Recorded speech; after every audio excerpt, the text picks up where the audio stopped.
Todo comenzó el día del segundo cumpleaños de mi nieta, Aitana. En medio de las risas, el bullicio de los invitados y el aroma de la barbacoa que flotaba en el jardín de nuestra casa en las afueras de Madrid, sentí 4 tirones secos en la manga de mi chaqueta. Me quedé helado. No miré a mi hijo a la cara, miré mi reloj. Las 15:14. En ese preciso segundo, mi plácida jubilación se esfumó y mis instintos de viejo sabueso tomaron el mando. Soy Daniel Moreno, tengo 66 años y pasé casi 3 décadas llevando la placa del Cuerpo Nacional de Policía.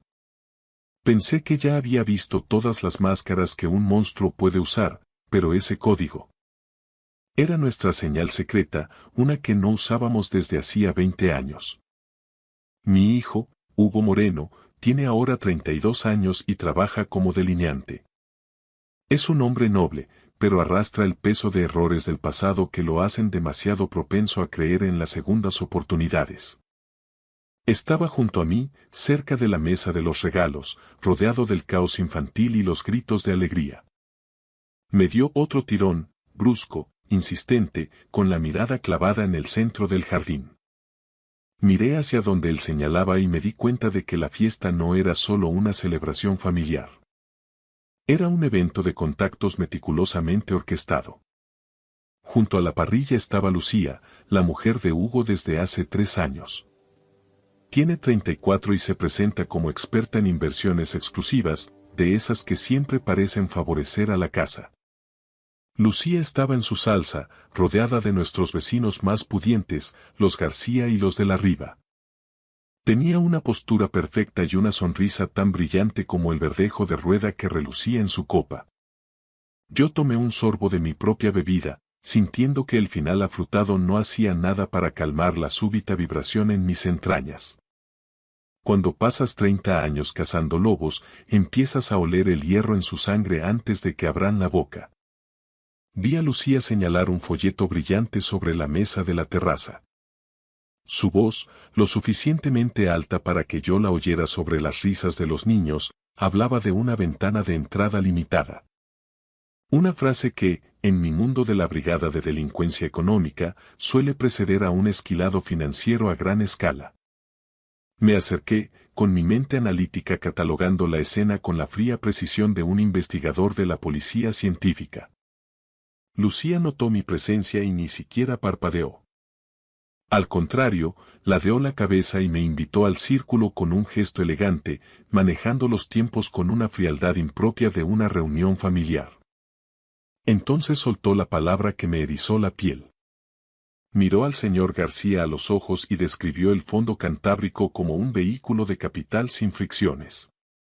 Mi base de datos interna se encendió. Capital sin fricciones era un término depredador específico utilizado por una red de estafas que investigué hace 5 años en la zona de Levante. Un grupo criminal organizado que dejó un rastro de cuentas de ahorro vacías y jubilados destrozados a su paso por toda la costa. Hugo me tiró de la manga por tercera vez.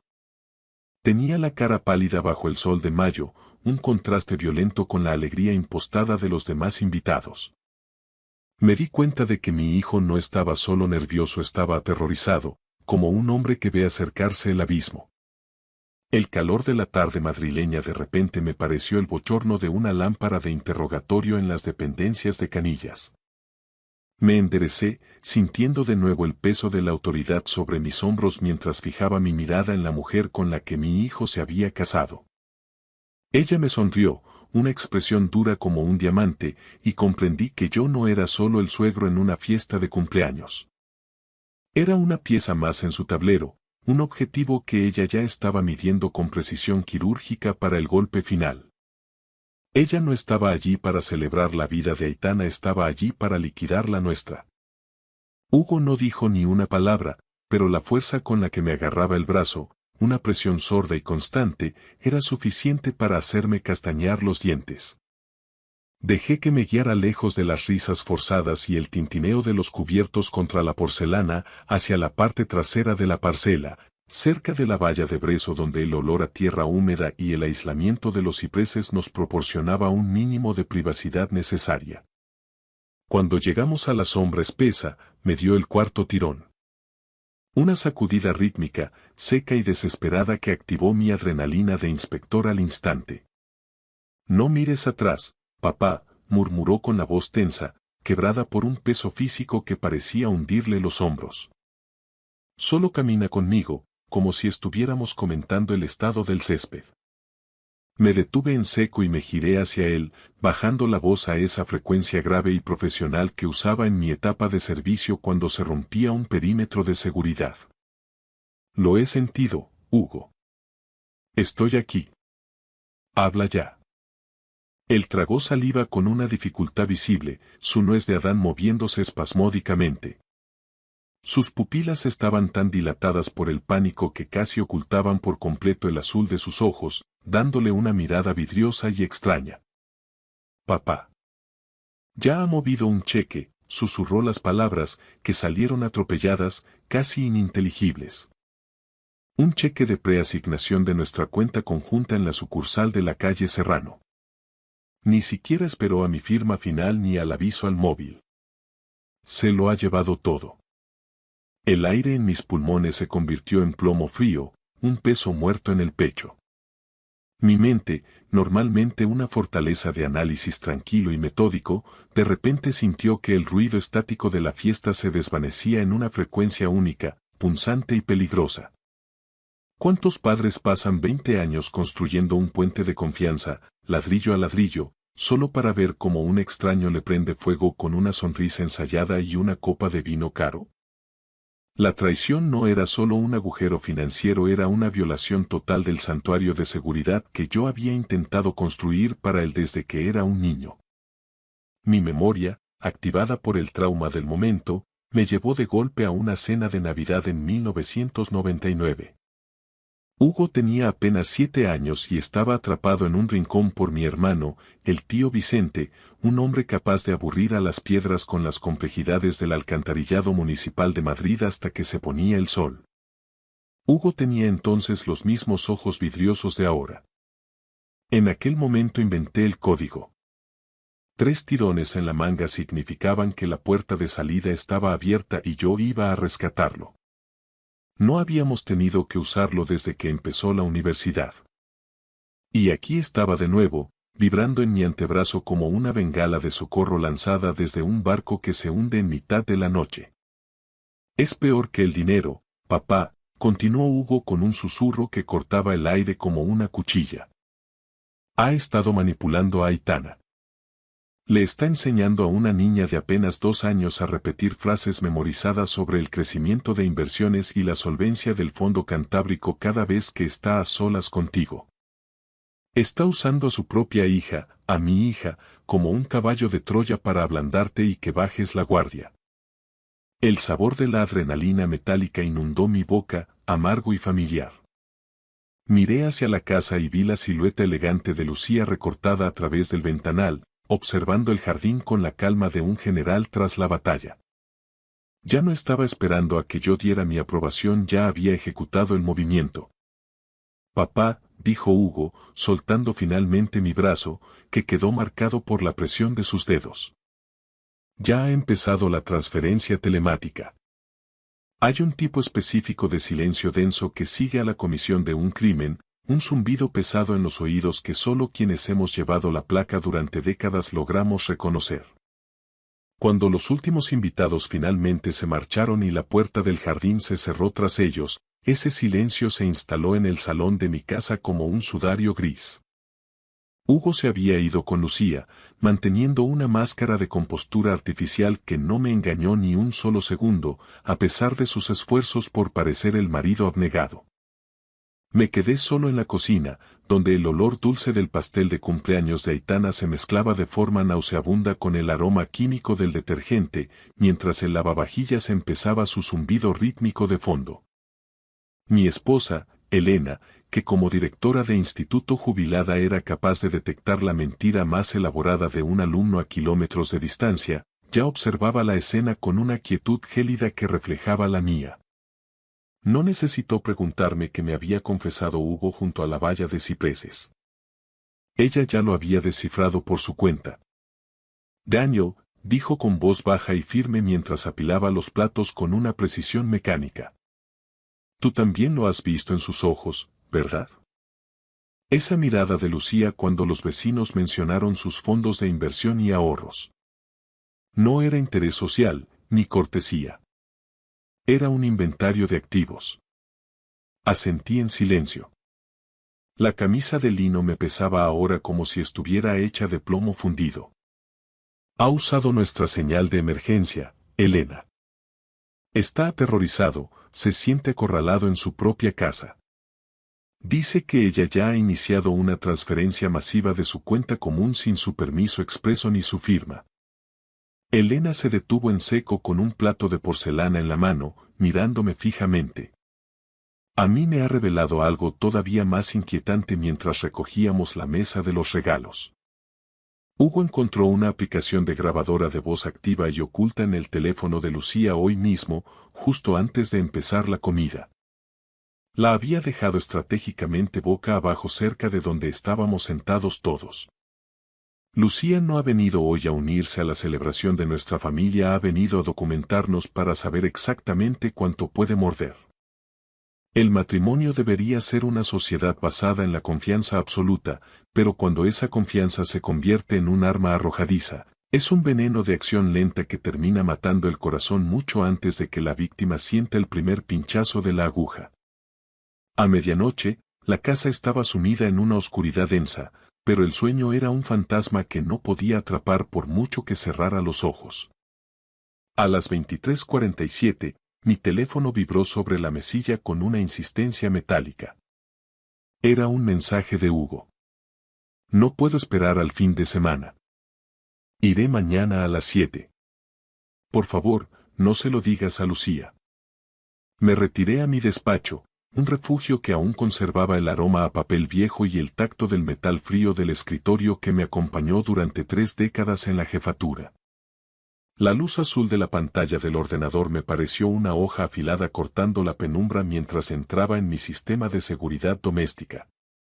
Necesitaba verificar si el perímetro de mi propia vida digital estaba tan comprometido como el de mi hijo.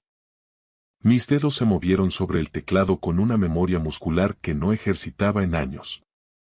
Al revisar los registros de acceso remoto, la sangre se me heló literalmente. Había docenas de entradas sospechosas en las últimas 3 semanas. Eran accesos remotos a mi ordenador personal realizados mediante las claves de Hugo, ejecutados a horas en las que sabía con certeza que mi hijo estaba durmiendo profundamente. Lucía no se conformaba con saquear los ahorros de su marido. Había estado utilizando sus credenciales para minar mis archivos personales, mi historial de navegación y mis registros financieros privados con una paciencia aterradora. El depredador no acechaba a las puertas, ya se había colado dentro de la caja fuerte. Estaba terminando mi tercera taza de café solo, cargado y amargo, cuando las luces del coche de Hugo barrieron la pared de la cocina como 2 ojos hambrientos. No era el acercamiento tranquilo de quien regresa al hogar, sino la trayectoria errática y frenética de alguien que huye por su vida. Abrí la puerta trasera antes de que él llegara siquiera al porche. El amanecer gris madrileño rompía bajo una lluvia fría e implacable que calaba los huesos. Hugo entró tambaleándose, con su cazadora de nylon empapada pegada al cuerpo como una segunda piel pesada y asfixiante.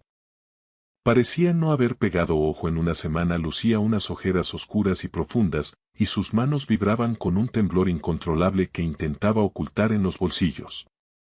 Lo guié con firmeza hasta una silla de la cocina. Pareces un espectro, hijo, dije en un susurro, rompiendo el silencio de la madrugada. No he dormido nada, papá, respondió con la voz quebrada y pastosa. Cada vez que cierro los ojos, veo mi cuenta bancaria llegando a 0. No solo me ha presionado con la inversión. Ya tiene redactada la carta de renuncia para mi gestora de fondos actual. Dice que tiene la transferencia preparada en su dispositivo móvil. Solo necesita que ponga mi huella dactilar para el último paso de validación biométrica. La eficiencia clínica de sus movimientos me hizo estremecer. Hugo sacó un fajo de documentos de su chaqueta y los extendió sobre la mesa con manos torpes. Eran folletos brillantes, de una calidad de impresión soberbia, de una entidad denominada Fondo de Capital Privado Cantábrico. El papel era de alto gramaje, con letras doradas en relieve que gritaban una falsa exclusividad. Me repite que es una oportunidad única, reservada solo para familiares y amigos cercanos, susurró Hugo, evitando mi mirada. Que tengo una suerte inmensa de estar sentado a esa mesa y que la ventana de admisión se cierra irrevocablemente a final de mes. En mi experiencia, Hugo, el que más se esfuerza en decirte lo afortunado que eres suele ser siempre el que tiene la baraja marcada, sentencié, atrayendo los papeles hacia mi posición para analizarlos. Sentí el peso físico de sus ahorros, los 420.000 euros que representaban todo su futuro y el de Aitana, colgando del frágil equilibrio de esas 17 páginas. Mis ojos escanearon la letra pequeña con un hambre profesional que no sentía desde que entregué la placa en la comisaría. Buscaba las grietas, las inconsistencias, el error del criminal. Pasé a la página donde se detallaba la directiva y se me cortó la respiración de golpe. Como director de adquisiciones figuraba un nombre que me golpeó con la fuerza de un impacto físico. Marcos Olmedo.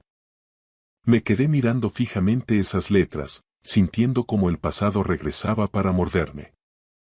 Era un fantasma de un caso sin resolver de hace 10 años, un hombre que se esfumó de la faz de la tierra tras orquestar una estafa piramidal que arruinó la vida de 50 familias por toda España. Al ver ese nombre impreso, comprendí con una claridad aterradora que Lucía no era una simple estafadora independiente, estaba operando bajo las órdenes de un pez gordo muy peligroso. El documento era una auténtica obra maestra del engaño, una filigrana de ingeniería social y fraude financiero. Empecé a destripar la jerga legal, buscando inconsistencias microscópicas en la fuente, el interlineado y el espaciado de los párrafos.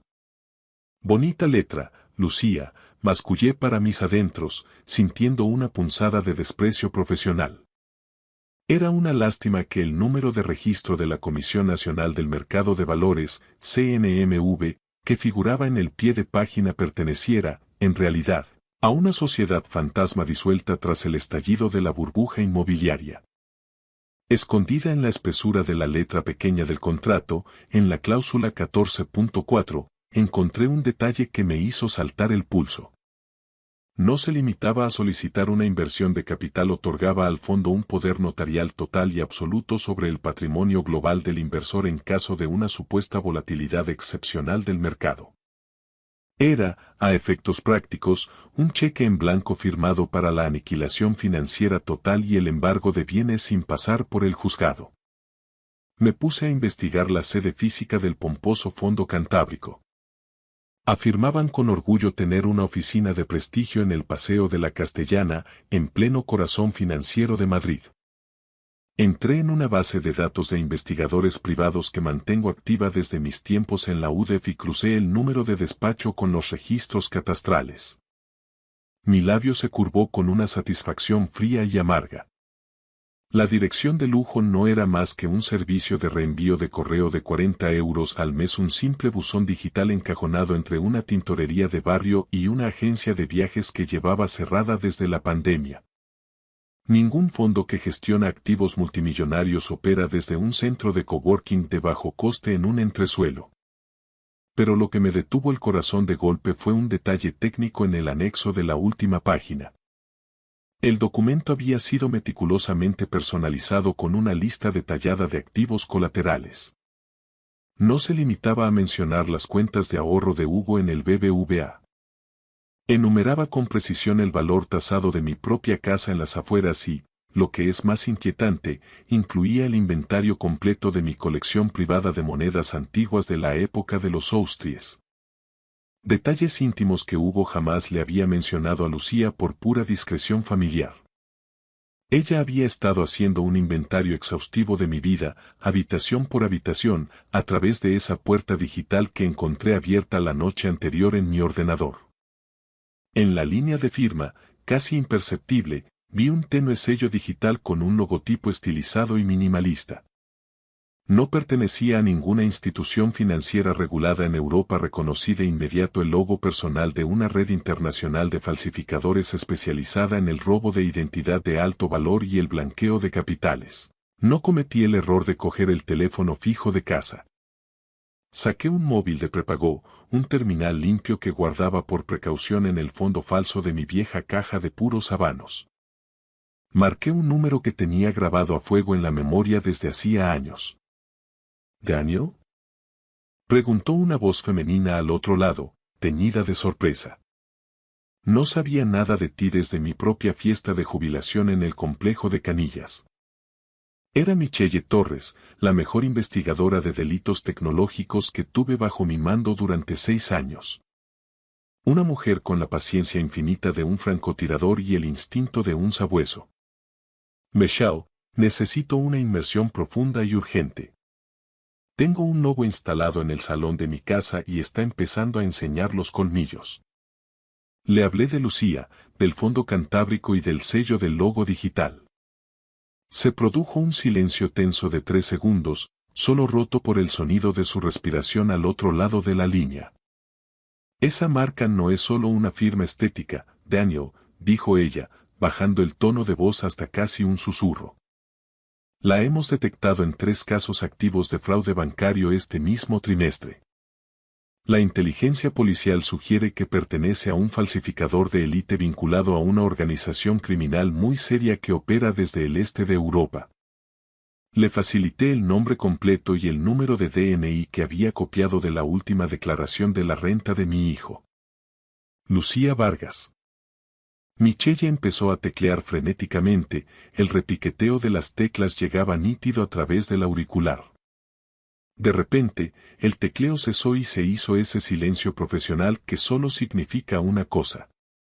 Has encontrado el primer agujero negro en la mentira.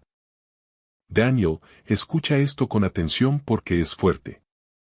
El carné de conducir actual de esa mujer fue expedido usando una partida de nacimiento robada de un hospital de Valencia tras un incendio fortuito hace una década. Hizo una pausa dramática antes de soltar la bomba. La mujer que duerme bajo tu techo no es Lucía Vargas.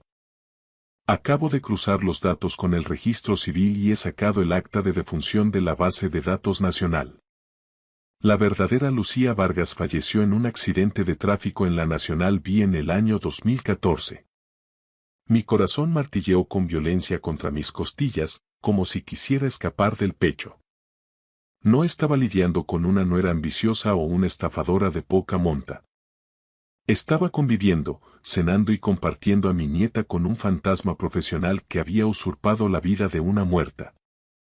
La noticia de Michelle me cayó como un jarro de agua helada, recorriéndome la columna con una frialdad que ni los inviernos más duros en la Sierra de Madrid habían logrado provocarme. Hugo seguía en la cocina, con la mirada perdida en el fondo de su taza de café, totalmente ajeno al hecho de que la mujer que amaba, la madre de su hija, era un espectro, una cáscara vacía rellena de mentiras procesales. Si ella no es la verdadera Lucía Vargas, ¿quién es exactamente la mujer que ahora mismo sostiene a mi nieta en sus brazos? Pregunté en un susurro apenas audible, temiendo que las paredes de mi propia casa tuvieran oídos. En el argot de inteligencia la llamamos una escritora de sombras, respondió Michelle con una seriedad cortante. Es una profesional de élite que reescribe vidas enteras por encargo de organizaciones criminales. No se limita al simple robo de identidad o al fraude con tarjetas, es una inmersión total en la psique y el entorno de la víctima.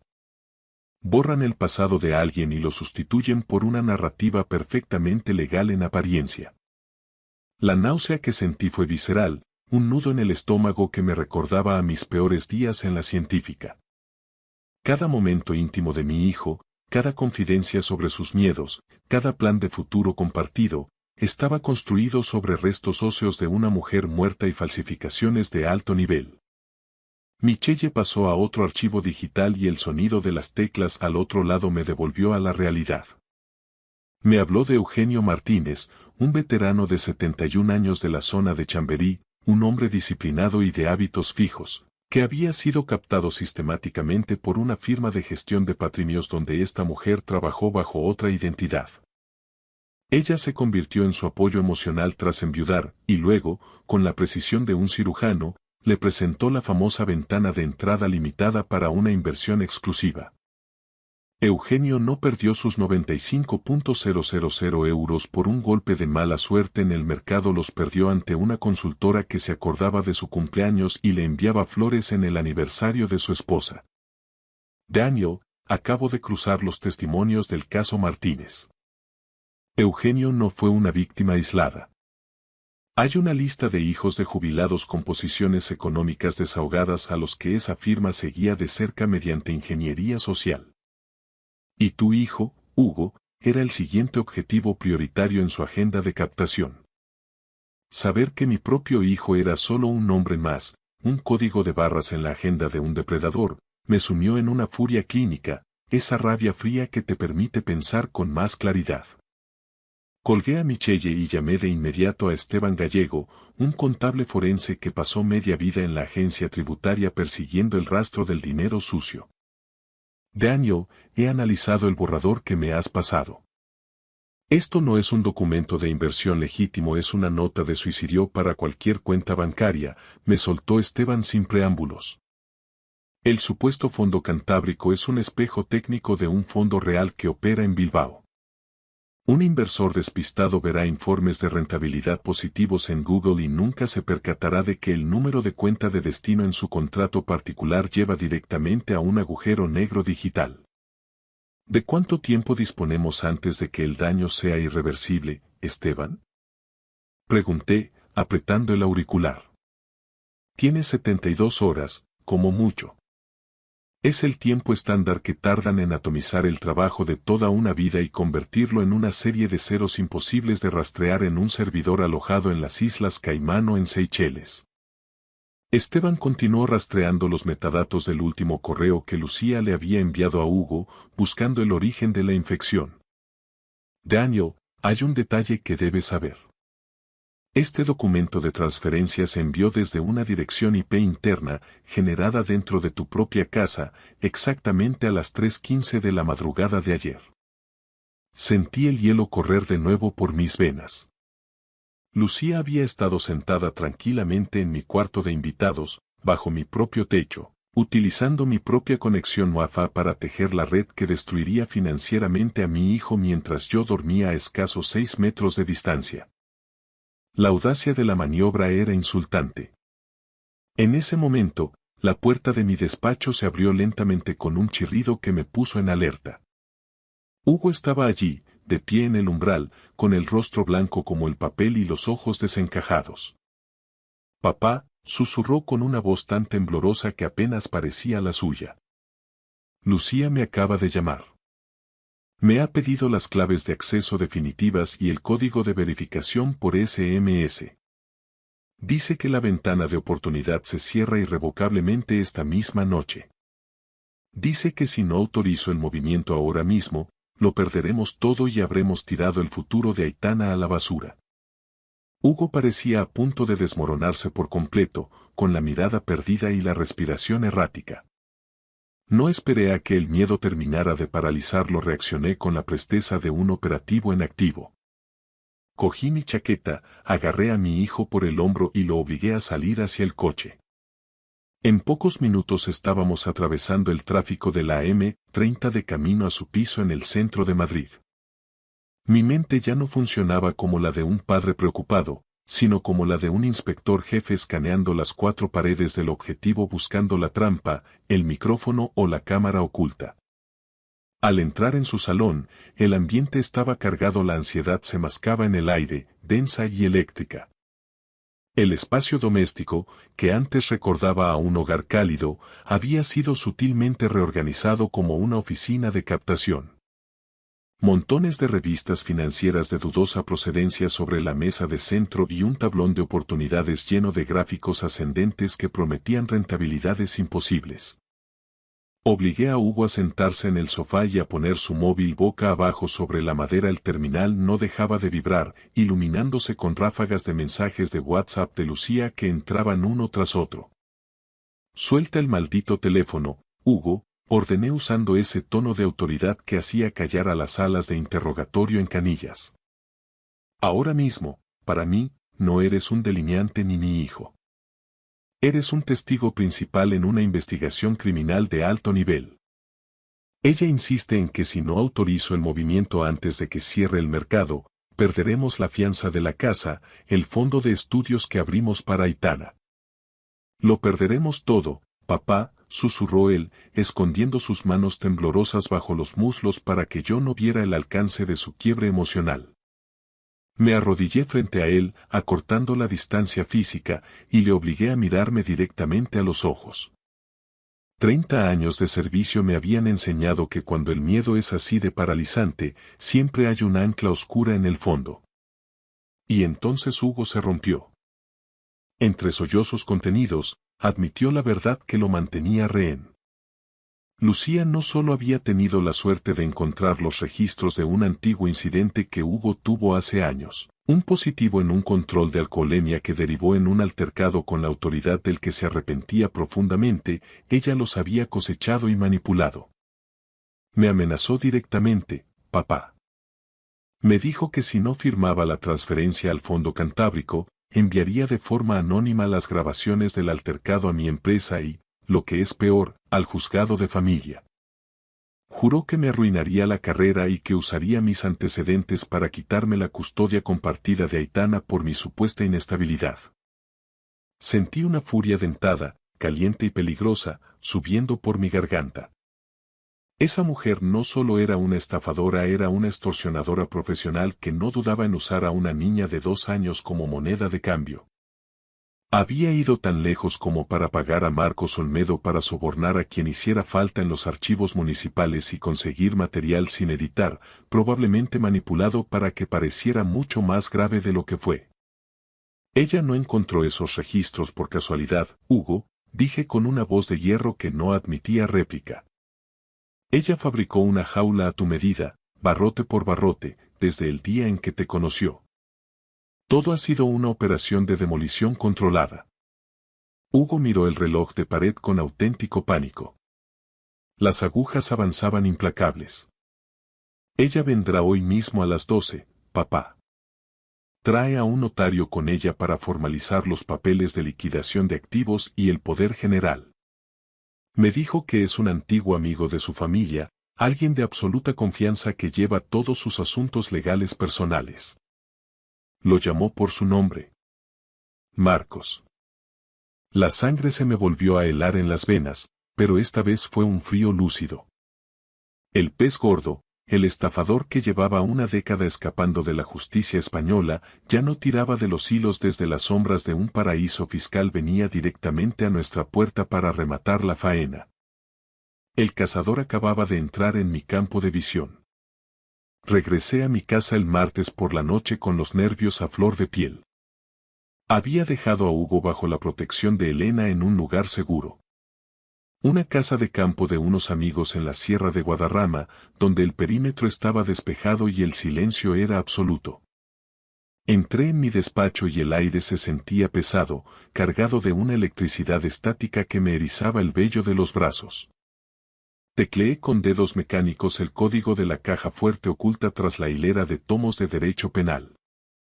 Al abrir la pequeña cámara de seguridad encastrada en el suelo, sentí un alivio momentáneo al ver mi colección de monedas de oro aparentemente intacta, brillando bajo la luz mortecina. Pero la paranoia profesional, ese sexto sentido que te salva la vida en la calle, me obligó a inspeccionarlas una a una.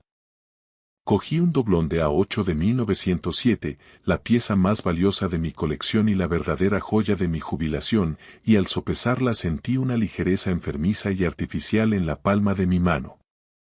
Se me cayó el alma a los pies. Revisé de inmediato el registro digital de aperturas de la caja. Alguien había accedido a ella hacía exactamente 3 meses usando el acceso biométrico de Elena. Era físicamente imposible. Elena detesta este despacho y nunca entra aquí sola. Entonces comprendí con un horror gélido que Lucía debía de haber clonado la huella de Elena mientras ésta dormía, o quizá la había sedado ligeramente aprovechando una de esas noches de spa y cuidados que Lucía organizaba con tanta diligencia para ganarse su confianza. Encendí la lámpara halógena del banco de trabajo y utilicé una báscula de precisión de joyería. El peso fallaba por 0,4 gramos exactos. Ajusté la lupa de 10 aumentos y busqué en el canto de la moneda. Allí estaban, casi invisibles al ojo humano, las marcas microscópicas de la matriz, la misma firma técnica del falsificador que ya había detectado en los papeles del fondo cantábrico. Era una copia perfecta con núcleo de plomo, un trozo de metal sin valor alguno que sustituía a mi patrimonio. Ella había estado caminando por los pasillos de mi casa, robándome el pasado y el futuro mientras yo, el gran inspector Moreno, le preparaba el té con total complacencia. Pero había un giro más en esta macabra representación, uno que me golpeó con más saña que el robo del dinero. Al revisar los archivos ocultos en su portátil, descubrí que Lucía había iniciado los trámites para nombrar a Marcos Olmedo como tutor legal de Aitana. Alegaba en documentos notariales falsificados que él era el verdadero padre biológico, con el objetivo de invalidar legalmente la posición de Hugo y solicitar una prueba de ADN manipulada.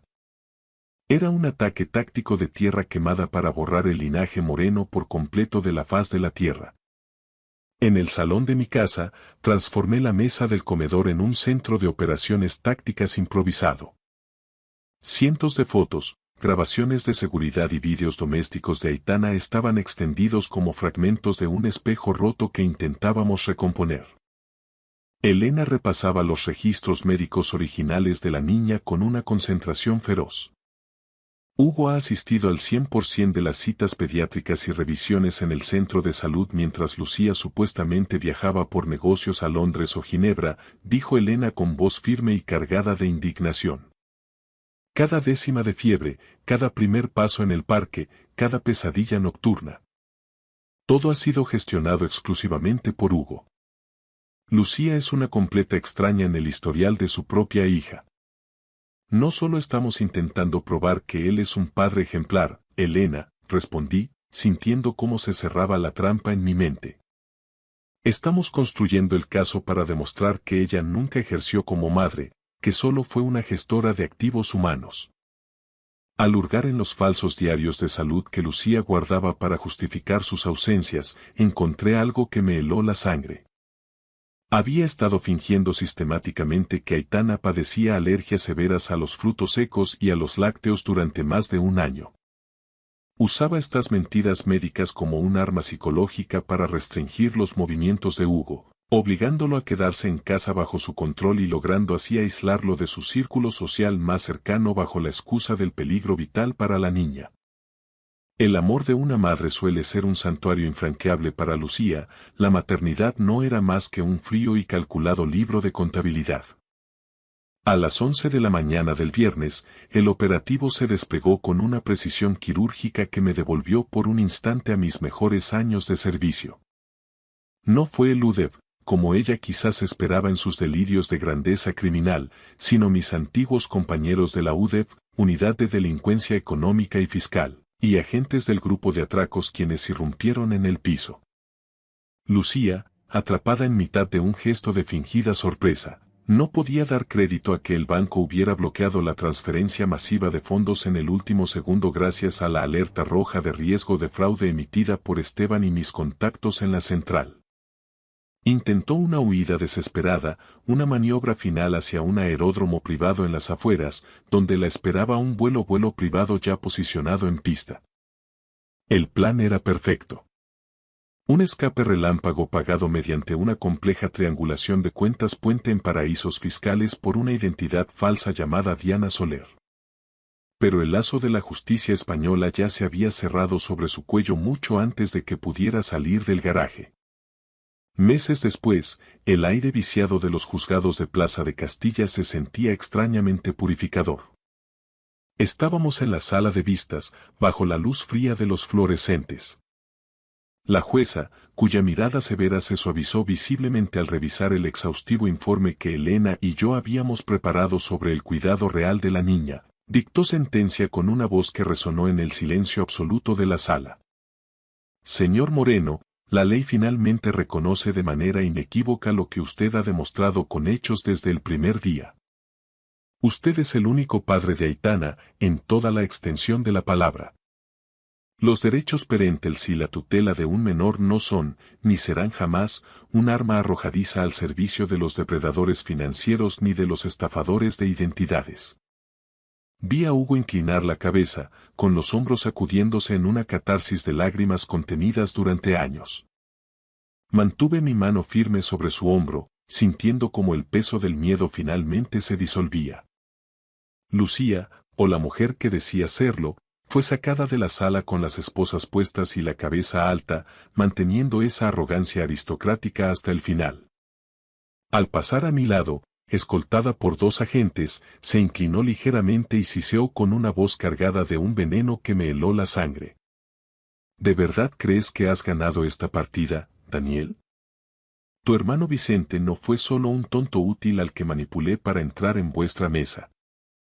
Estaba metido hasta el cuello en deudas de juego con la gente de Marcos Olmedo mucho antes de que yo pusiera mis ojos en tu hijo.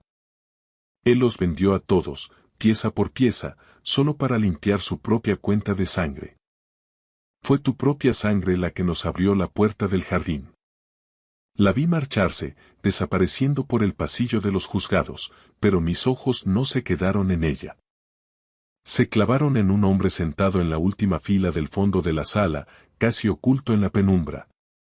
Era una cara conocida, alguien de mi propia comisaría, un mando intermedio que no tenía ninguna razón oficial para estar allí presente. Me observaba con una furia fría y contenida, una mirada que no era de un compañero, sino de un cómplice que acababa de ver cómo su inversión se hundía. En ese momento comprendí que la captura de Lucía no era el final de la historia, sino simplemente la apertura de un nuevo y mucho más peligroso expediente. La red era más profunda de lo que jamás imaginé, y el enemigo seguía llevando uniforme. Muchas gracias por ver. Si les ha gustado la historia, denle a like, escriban un comentario y suscríbanse para no perderse la próxima historia. Valoramos mucho su presencia en este canal. Todo lo mejor. Estaba a punto de transferir mi empresa a mi hijo. Mi nuera me sonrió con esa dulzura ensayada que ahora sé que era veneno puro y me tendió una taza de café caliente.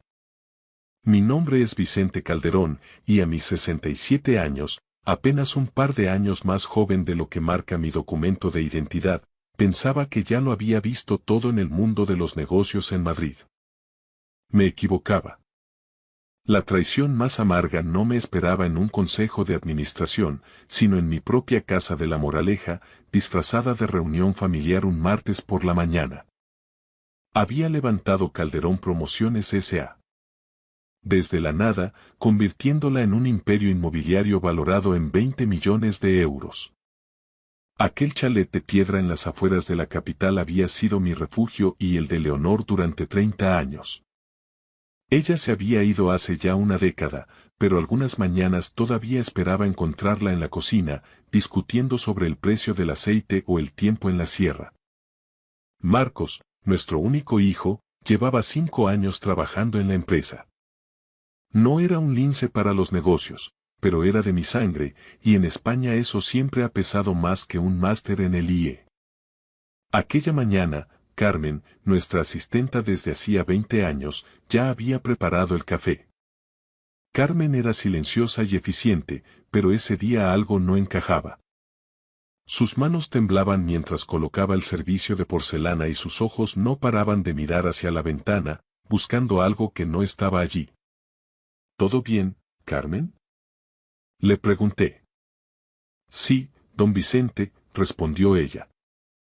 Su voz sonaba demasiado tensa, demasiado controlada. Marcos me había llamado la noche anterior. Papá, tenemos que hablar del plan de sucesión.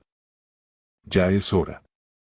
Tenía 40 años y estaba casado con Lucía, una mujer con un pasado oscuro en la industria farmacéutica que se había unido a nosotros como directora de marketing hacía 2 años. Llegaron a las 10 en punto. Marcos vestía un traje de sastre impecable. Lucía traía una caja de pasteles de la Mallorquina y un termo con 3 tazas de café. Buenos días, papá, dijo Marcos, dándome un beso en la mejilla. Fue un gesto mecánico, casi administrativo. Lucía ha traído tu tueste natural favorito de esa cafetería nueva en la calle Serrano, añadió él. Me pareció extraño. El café de Carmen ya estaba servido en mi taza azul favorita, pero Lucía estaba desplegando las nuevas tazas con una sonrisa de escaparate. ¡Qué detalle!, dije, aceptando la taza. El aroma era distinto, ligeramente metálico, con un toque amargo que no reconocí. Nos instalamos en mi despacho. Marcos extendió un fajo de documentos sobre la mesa de caoba. Solo son trámites, papá. Necesitamos que firmes esto hoy mismo para formalizar el traspaso de poderes. Alcancé la taza de café. Lucía me observaba con una intensidad depredadora que debería haberme hecho sospechar. Fue entonces cuando Carmen apareció a mi lado, cargando una bandeja con unos supuestos recibos de la luz. Tropezó de una forma torpe, algo inaudito en ella. La bandeja golpeó la mesa, los papeles volaron por el aire y, de repente, sentí su boca pegada a mi oreja. No lo beba, señor, susurró con una urgencia que me heló la sangre. Por favor, confíe en mí. Su mano accidentalmente golpeó mi brazo. El café se derramó sobre los documentos y la mesa de madera noble. Marco soltó un taco. Carmen empezó a pedir perdón profusamente, derribando más cosas en un caos calculado. En medio de la confusión, Lucía agarró una de las tazas, ya no sabía cuál era cuál, y dio un trago largo para calmar los nervios. Por Dios, Carmen, mira qué has hecho. Espetó Lucía limpiándose una mancha en la chaqueta. Pero Carmen no la miraba a ella. Me miraba a mí con una mezcla de pánico y alivio.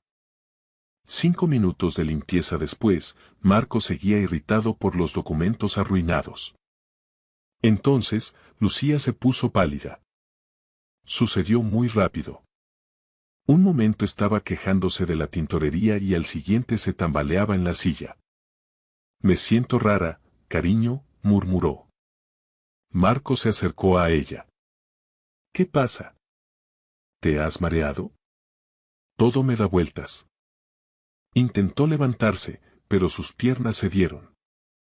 Se desplomó en la alfombra y entonces lo vi.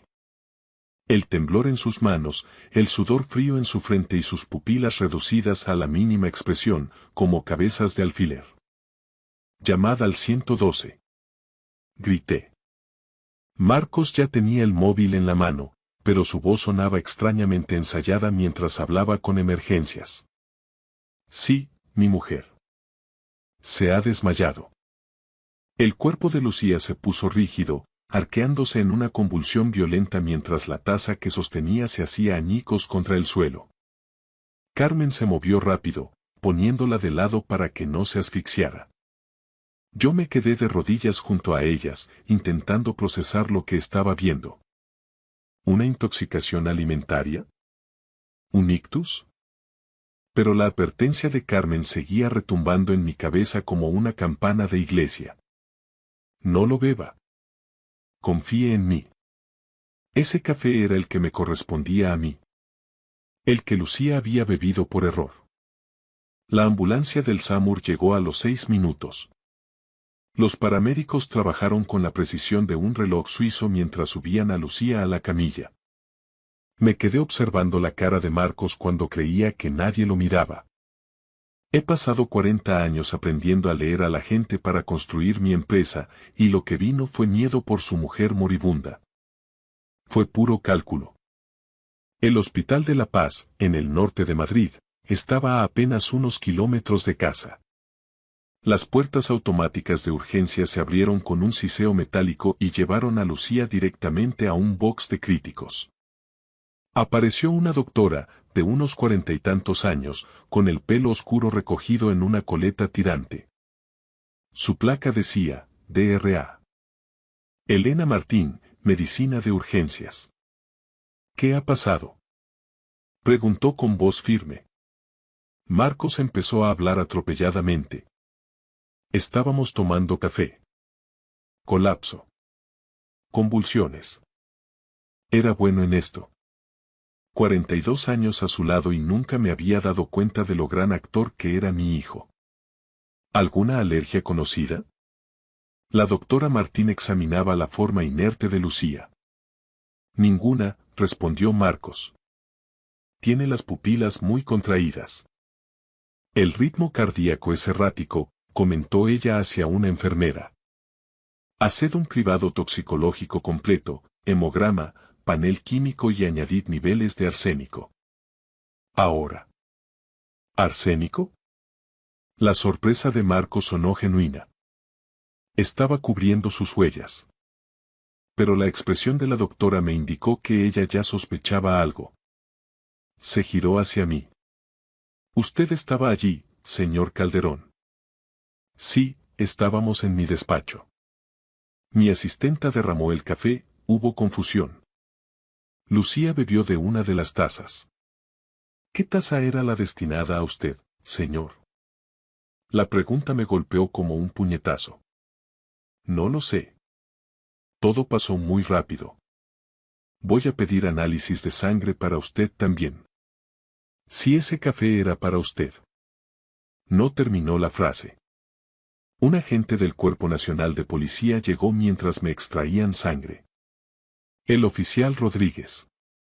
Protocolo obligatorio, explicó la doctora Martín. Una sospecha de envenenamiento requería notificación a las autoridades. Marco se revolvió en su silla. ¿Envenenamiento? Es una locura. Nadie le respondió. Los resultados llegaron 90 minutos después. La doctora Martín regresó con una tablet y una expresión que me lo dijo todo. Su nuera tiene una intoxicación aguda por arsénico. Una dosis letal. Está en estado crítico. Mantuve mis manos firmes. Años de entrenamiento empresarial. Nunca muestres debilidad. ¿Y yo? Usted presenta una exposición crónica al arsénico, señor Calderón. Un envenenamiento constante a dosis bajas durante aproximadamente 3 meses. Vamos a empezar la terapia de quelación inmediatamente. 3 meses. Julio, agosto, septiembre. El cansancio que yo achacaba a la edad, las náuseas que atribuía al estrés, la confusión durante las juntas de accionistas. Alguien me había estado matando lentamente.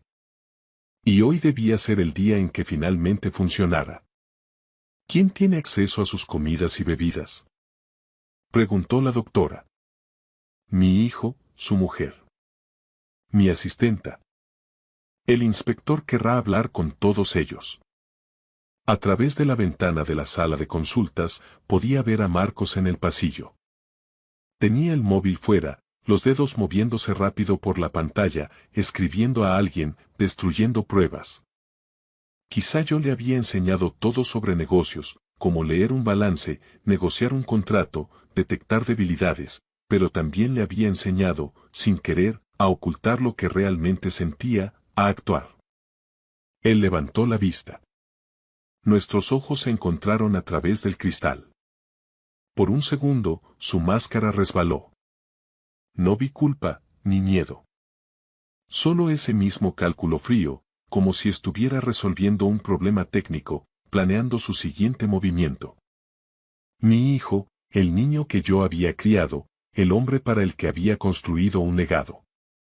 Había sobrevivido a crisis inmobiliarias, opas hostiles y recesiones. Sabía distinguir entre la mala suerte y el sabotaje deliberado. Esto no era un accidente. Era un asesinato premeditado, metódico y paciente. Y mientras miraba a mi hijo tras el cristal de urgencias, un solo pensamiento retumbaba en mi mente. Se suponía que yo debía estar muerto. Encontré a Carmen a la mañana siguiente en la capilla del hospital. Estaba sola en el último banco, con el rosario entre las manos y lágrimas corriendo por su rostro. Señor Calderón, lo siento tanto. Me senté a su lado. La capilla olía a cera y a limpio, un aroma que me recordó a Leonor. Usted me salvó la vida, Carmen. Debí decírmelo antes. Sus manos temblaban mientras sacaba un pequeño cuaderno de espiral de su bolso. La vi hace 6 semanas. Doña Lucía estaba en la cocina antes del desayuno. Tenía un frasquito con un líquido transparente. Echó unas gotas en su café y lo removió. Se fue como si nada. Dentro del cuaderno había 3 meses de anotaciones meticulosas. Fechas, horas, observaciones. 15 de julio. El señor se queja de náuseas. La SRA. Lucía en la cocina sola a las 6:30 horas. 3 de agosto. El señor está mareado durante una llamada. Café preparado por la SRA. Lucía. 10 de septiembre. El señor se confunde en la junta. La SRA. Lucía hizo el café esa mañana. Usted se ponía cada vez más enfermo, dijo Carmen. Solo los días que ella venía temprano e insistía en ayudar con el desayuno. Me enseñó fotos en su móvil. Borrosas, pero lo suficientemente claras. Lucía en la encimera de mi cocina con un vial en la mano. Otra de su bolso abierto con el frasquito visible. También los grabé hablando. Con mi móvil en el bolsillo del delantal. El sonido era terrible, pero se distinguían las voces. Marcos y Lucía, en algún lugar de mi casa. La dosis final, decía la voz de Lucía, en cuanto firme el traspaso de la empresa. Y otra grabación de hacía una semana. Los síntomas son perfectos, decía Marcos. Solo necesitamos que confíe en nosotros una vez más. Me quedé allí, en el banco de la capilla, escuchando a mi propio hijo conspirar para matarme. ¿Por qué no me lo dijo? Pregunté. Usted le quería tanto. Estaba tan orgulloso. Tuve miedo de que no me creyera, de que me despidiera y entonces ya no pudiera protegerle más. Su voz se quebró. Hace 20 años, mi hija necesitó una operación de corazón en Houston. El seguro no cubría nada. Usted lo pagó todo. 400.000 euros. Usted salvó su vida. No podía dejar que le mataran. Se lo debía. Usted no me debía nada, Carmen. Ahora soy yo quien se lo debe todo. La puerta de la capilla se abrió con un eco sordo sobre el suelo de piedra. Entró una mujer de unos 50 años, con un traje de chaqueta práctico y una placa en el cinturón. Vicente Calderón. Soy la inspectora Clara Bradford, de la Jefatura Superior de Policía de Madrid. La doctora Martín me dijo que podría encontrarlo aquí. Nos trasladamos a una sala de consultas privada. Bradford lo grabó todo mientras Carmen le entregaba el cuaderno, le enseñaba las fotos y reproducía los audios. Sus manos no dejaron de temblar en ningún momento. Señora Palmer, dijo la inspectora, usando el apellido de casada de Carmen, ¿por qué no denunció esto antes? Tuve miedo. Don Marcos me amenazó con despedirme 2 veces el mes pasado, decía que era una metomentodo. Pensé que si los acusaba sin pruebas. Pero reunió las pruebas, concluyó Bradford. Tenía que hacerlo. La inspectora estudió el cuaderno y escuchó las grabaciones 3 veces antes de mirarme. Señor Calderón, basándonos en esto, su hijo podría estar implicado en una conspiración para cometer asesinato. Vamos a necesitar órdenes de registro para su casa, la residencia de su hijo y su despacho.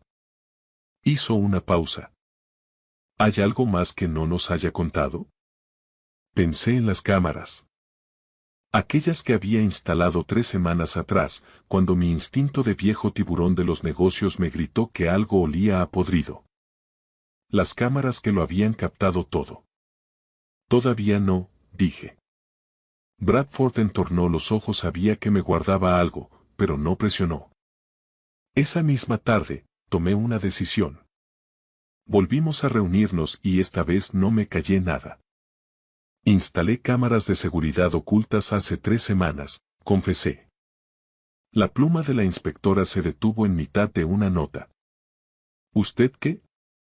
vigilancia profesional, video y audio, en mi despacho y en el salón. ¿Por qué no lo mencionó ayer? Necesitaba estar seguro de que podía confiar en usted. Acabo de hablar con mi abogado y ya sé dónde estoy legalmente. Se lo cuento ahora. ¿Por qué puso las cámaras?, preguntó ella. Marcos insistió demasiado en esta reunión, llamó 3 veces en una semana. Y la preocupación de Lucía por mi salud sonaba a guión de telenovela barata. Llevo 40 años calando a la gente, inspectora. Mi instinto me decía que algo iba mal, pero quería pruebas de que solo era un viejo paranoico. ¿Y lo era?, preguntó Bradford. No. 2 horas más tarde, revisamos las grabaciones en un portátil. Fecha: 2 semanas antes del incidente. Mi despacho. Marcos y Lucía estaban solos. Lucía sostenía un vial. Esta es la dosis final, decía ella en la pantalla. ¿Está segura de la cantidad?, preguntaba mi hijo. Provocará una parada cardíaca en cuestión de horas.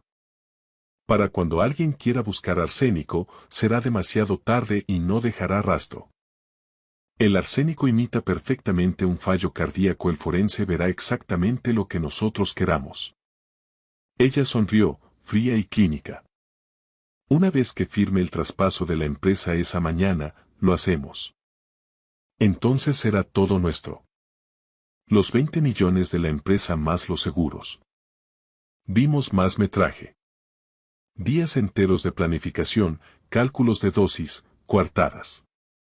Marcos hablaba de vender la constructora inmediatamente y mudarse a un país cálido. Lucía buscaba en Google países sin tratado de extradición con España. Cuando terminó el último clip, me recliné en la silla. Había visto esto cada noche durante 2 semanas, esperando que Marcos cambiara de opinión, que mi hijo recordara lo que significaba el honor o la lealtad. Nunca lo hizo, dije con la voz quebrada. ¿Por qué no los confrontó?, preguntó la inspectora. Porque necesitaba pruebas irrefutables, y porque lo quería demasiado como para creerlo hasta que no tuve otra opción. Bradford no perdió el tiempo. Consiguió las órdenes y los registros empezaron a la mañana siguiente. Encontraron el vial de arsénico en el despacho de Lucía, escondido en un cajón con doble fondo. Los forenses financieros rastrearon 500.000 euros desviados de las cuentas de la empresa a la cuenta personal de Marcos durante los últimos 8 meses. Pequeñas transferencias estructuradas para no hacer saltar las alarmas de Hacienda. Y luego estaban las pólizas de seguro. 7 millones de euros sobre mi vida, con Marcos como único beneficiario, contratadas hacía 8 meses, justo cuando empezó el desfalco. Justo cuando Lucía empezó a interesarse por mi dieta y mis niveles de estrés. Bradford me llamó esa noche. Vamos a detenerlos a los 2 mañana mismo. Las pruebas son abrumadoras. ¿Y Lucía?, pregunté. La interrogaremos en cuanto esté estable. Hizo una pausa. Señor Calderón, ¿su testamento actual deja todo a nombre de Marcos? Miré por la ventana del hotel donde me había instalado. Ya no podía dormir en mi propia casa. Ya no. Lo cambié hace 2 semanas, el día después de ver esas grabaciones. ¿Cómo lo cambió?, quiso saber ella. Si Marcos me traicionaba, no heredaría nada. Todo el patrimonio pasaría a una fundación para la prevención del maltrato a personas mayores. Bradford se quedó en silencio al otro lado de la línea. Así que su hijo intentó asesinarlo por una herencia que nunca iba a recibir. Esa es la ironía, inspectora. Destruyó su vida por absolutamente nada. ¿Él lo sabe?, preguntó ella. Sonreí sin pizca de alegría. Todavía no. Pero se va a enterar pronto. Día 4. Mi abogado deslizó un documento sobre la mesa frente a la inspectora Bradford. El codicilo está fechado 2 semanas antes del incidente, explicó. Bradford leyó en voz alta. En caso de que mi hijo, Marcos Calderón, sea hallado culpable de traición mediante violencia, robo, fraude o intento de daño, la totalidad de mi patrimonio se destinará a un fideicomiso para la Fundación Calderón para la Protección de Mayores. Me miró fijamente. ¿Escribió esto el día después de ver las grabaciones? Sí, respondí con firmeza. No podía permitir que heredara aquello por lo que estaba dispuesto a matarme. Es la ironía suprema, añadió ella. Intentó asesinarlo por 20 millones de euros que nunca iba a oler. En ese momento, el teléfono de Bradford sonó. Se retiró un momento y regresó con noticias frescas. Una mujer llamada Lisa Henderson acababa de personarse en la comisaría de Canillas. Trabajaba con Lucía en la farmacéutica y confesó que el arsénico había desaparecido del laboratorio hacía 6 meses.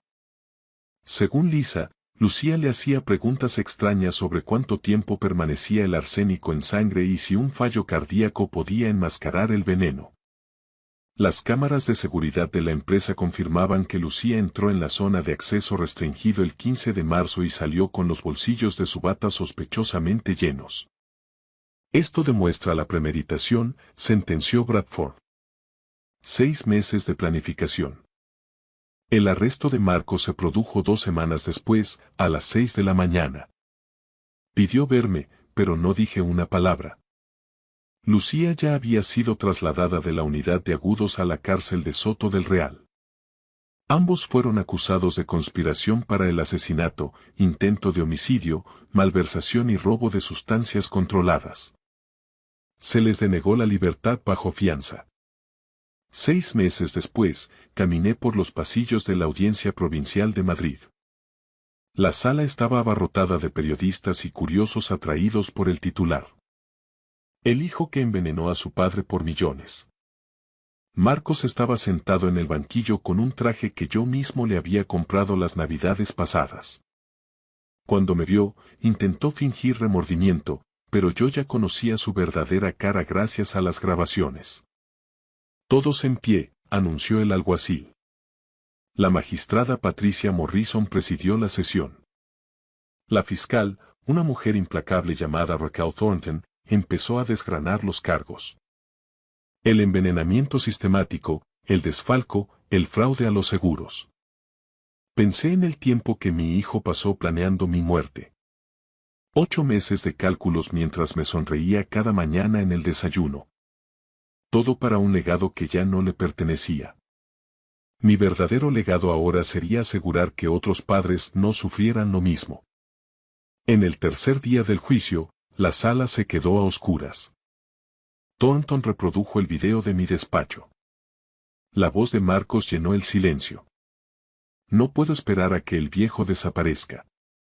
Esa empresa debería haber sido mía hace años. Un miembro del jurado soltó un jadeo de horror. Luego vino el clip de Marcos riendo. Mañana por la tarde seremos millonarios. Esa risa, cargada de una alegría macabra por mi muerte, fue lo que terminó de hundirlo. Cuando las luces de la sala se encendieron de nuevo, el ambiente en la audiencia provincial era pesado, como si todos hubieran sido testigos de algo que preferirían no haber visto jamás. La fiscalía llamó a estrados a Carmen Palmer. Caminó hacia el estrado con un vestido azul marino y las manos entrelazadas. Su voz temblaba al jurar decir la verdad. ¿Cuánto tiempo trabajó para Vicente Calderón? Preguntó la fiscal Thornton con suavidad. 20 años, respondió Carmen. ¿Observó algo inusual en el comportamiento de Lucía Calderón? Carmen describió aquella mañana, 6 semanas antes del incidente, cuando vio a Lucía con el vial en la cocina y cómo mi salud empezó a deteriorarse. ¿Por qué no se lo dijo al Sr. Calderón de inmediato? Insistió la fiscal. Porque él quería tanto a su hijo. Tenía miedo de que no me creyera, de que Marcos me despidiera y yo ya no pudiera protegerle más. Así que reuní pruebas. Fotos, grabaciones, lo anoté todo. Tenía que salvarlo. Lágrimas rodaron por sus mejillas mientras recordaba cómo yo había salvado la vida de su hija 20 años atrás pagando su operación.